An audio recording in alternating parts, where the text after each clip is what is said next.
Beer and football is a classic American combination that many people enjoy. But a recent decision by the Idaho Board of Education might throw a wrench in the equation. This summer, the University of Idaho came to the IBE with a proposal to change the current policy to allow alcohol in controlled areas on campus. But because of the split decision that came up, the board decided to keep the ban right where it is. I think the overall argument, and it really wasn't an argument, it's more of a discussion point, was around student safety and patron safety at football games, overall campus safety.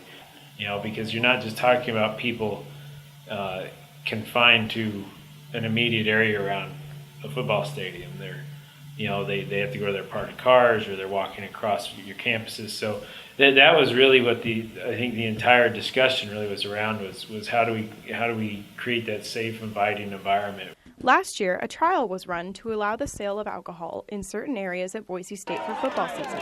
The Huddle, a pregame tailgate, was the only option for of-age fans to buy alcohol on campus. But this year, Boise State announced that they would not bring it back for the 2016 football season. The question many people were asking, why? The board did it on a one-year trial basis for those two universities. They actually were not, revenue-wise, the universities will verify for you what the numbers were, but they actually were not terribly profitable, if at all. For underage students, the ban doesn't affect them personally, since they can't indulge in alcoholic consumption just yet. Even so, many have strong opinions both for and against the ban. Nicholas McNew, a 20-year-old computer science major, is confused by the decision.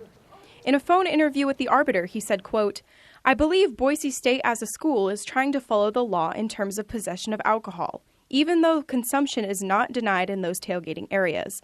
This seems completely hypocritical, as they, the IBE, were allowed to sell alcohol for those who had a special invitation, as in tickets to the Stuckel Sky Center," unquote.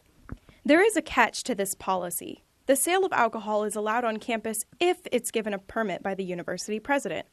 The policy states, quote, "Generally, alcohol is prohibited from the Boise State University campus." The policy continued, explaining that there are exceptions to the rule, such as the Huddle or the Stuckel Sky Center, which is why it was allowed last year, despite an already in place ban.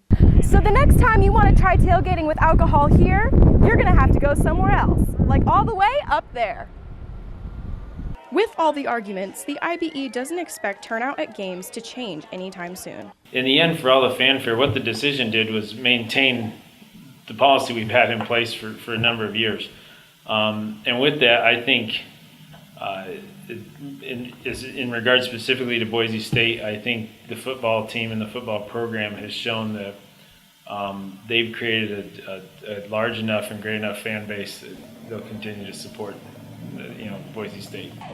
Some of the student body seems to agree.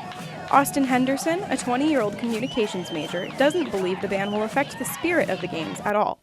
Quote, "For the most part, football games are high energy, large crowds, and a lot of fun, with or without alcohol," he said in a phone interview with The Arbiter. To see how the alcohol ban will affect campus and Boise State football games, we'll have to wait and see as the season and the semester rolls along.